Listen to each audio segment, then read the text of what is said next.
یہ بخاری مسلم ابو داؤد صحیح ستہ کی حدیث مبارکہ ہے کہ اس ولی کے ہاتھوں میں اللہ کی طاقت شامل ہو جاتی ہے۔ اب میں سیدھا اور سادہ سا سوال کر رہا ہوں، حضور مجھے بیان فرمائیے دنیا کا کون سا پیمانہ ہے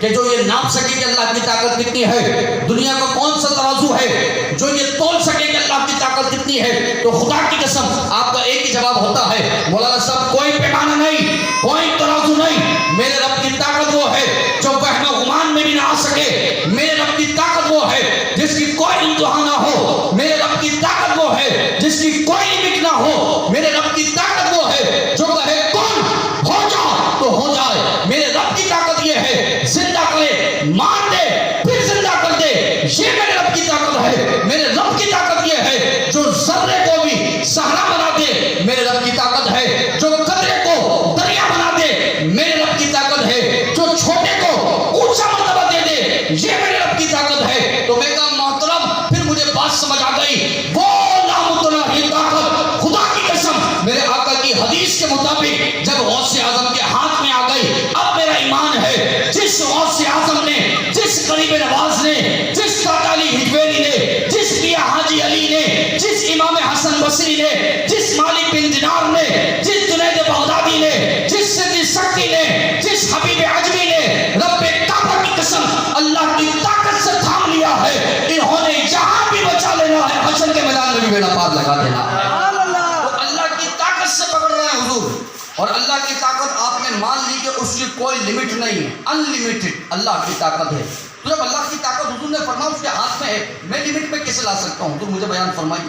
کہ نہیں جو حضور پر اتنی ان کی طاقت ہے، لہذا انلمیٹڈ طاقت ہے، اور انلمیٹڈ طاقت حضور فرماتے اللہ کی اس ولی کے ہاتھوں میں آ جاتی ہے، انلمیٹڈ طاقت اللہ کی اس ولی کے کاموں میں آ جاتی ہے۔ تو میرے عزیز دوستوں یہ اولیاء ہیں، جب ایک ولی کا اتنا بڑا مرتبہ ہو گیا نا اپنے برابر نہ سمجھے، اس ولی کا مقام اور مرتبہ نبی کریم صلی اللہ علیہ وسلم کی صراحت کے ساتھ حدیث مبارکہ ہے۔ ابھی میں یہ کہوں میں کہہ رہا ہوں مجھ جیسا گناہ گار کہ ابھی ہوا نہیں چل رہی تو یہ تمبو ہل نہیں رہا، تو میں کہوں یہ کناتے یہ تمبو میں کہہ رہا ہوں ہل جائے تو یہ نہیں ہلیں گے، میرے کہنے سے نہیں ہلیں گے، ہاں ہوا سے ہلیں تو ہلیں، کوئی باہر سے اس کو جھنڈوڑے تو جھنڈوڑے، لیکن چونکہ میرے کو کوئی مقام ہی نہیں ہے، میں تو عام انسان ہوں نا، تو اگر میں کہوں کہ بھائی یہ اسٹینڈ ہوا میں اڑ جائے میرے کہنے سے نہیں ہوگا، ممکن ہی نہیں ہے، ہو ہی نہیں سکتا۔ تو میں کہوں کہ یہ درخت ہلنے لگ جائے، یہ دیواریں ہلنے لگ جائیں، امپوسیبل بات ہے، میں ایک عام بندہ ہوں، لیکن میرا آقا بالکل آخری بات کر رہا ہوں، آپ کے عقیدے بچا رہا ہوں، میں یہ کہہ رہا ہوں کہ یہ تمبو ہل جائے میرے کہنے سے نہیں ہو رہا، کیوں نہیں ہو رہا؟ کیونکہ آپ دیکھ رہے ہیں مجھ جیسا عام انسان ہے، ہو ہی نہیں سکتا، ممکن ہی نہیں ہے۔ لیکن حضور والا میرے آقا نے ارشاد فرمایا، اب سنیے حدیث مبارکہ، حضور فرماتے ہیں اللہ کا ولی، اللہ کا ولی جو بھی ولی ہے، آپ جس سے بھی اللہ کا ولی مانتے ہیں، جو بھی بزرگ ہیں، اللہ رب العزت کا ولی، نبی کریم نے ارشاد فرمایا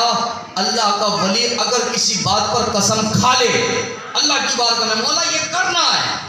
مولا ایسا ہو، میرے آقا نے فرمایا اللہ اس ولی کی زبان کی لاج سے رکھتا ہے، اگر وہ اپنی زبان سے جملے ادا کر دے تو اگر اللہ کو پہاڑوں کو بھی ہلانا ہو اس کی زبان کی لاج رکھتے ہوئے اللہ پہاڑوں کو بھی جگہوں سے ہلا دیا کرتا ہے۔ ایسی ولی کی زبان کی طاقت ہے حضور والا، ایسا مقام اور مرتبہ ہے۔ تو ایسا مرتبہ رکھنے والا ولی کو ہم مجھ سے شام انسان کے مقابلے میں لا کے کھڑا کر دیں گے تو کبھی ولی سمجھ نہیں آئے گا،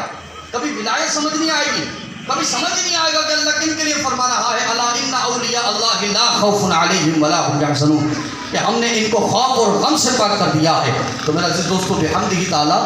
ہم اولیاء کے چاہنے والے ہیں، اور ہم ایسے اولیاء سے محبت کرنے والے ہیں کہ جو عالم بھی تھے، مفتی اسلام بھی تھے، جو اللہ سے ہمارا کوئی لینا دینا نہیں ہے، ایسے اولیاء سے محبت کرنے والے ہیں کہ وہ غوث اعظم دستگیر رحمت اللہ تعالیٰ علیہ جن کے مدرسے سے ہر سال 3000 بچے عالم کورس مکمل کر کے علامہ بنا کرتے تھے، وہ عبد القادر جیلانی، وہ خواجہ غریب نواز جو حافظ قرآن بھی تھے اور عالم باعمل بھی تھے، قرآن پر عمل کرنے والے بھی تھے، ان اولیاء سے ہم وابستہ ہیں اور انہی اولیاء کی تعلیمات پر ہم عمل کرنے والے ہیں، اور ہمیں پتہ ہے کہ میرا فخر ہے کہ میں قادری ہوں، شکر ہے رب قدیر کا، ہاتھوں میں میرے ہاتھ ہے پیران پیر کا۔ وآخر دعوانا ان الحمدللہ رب العالمین۔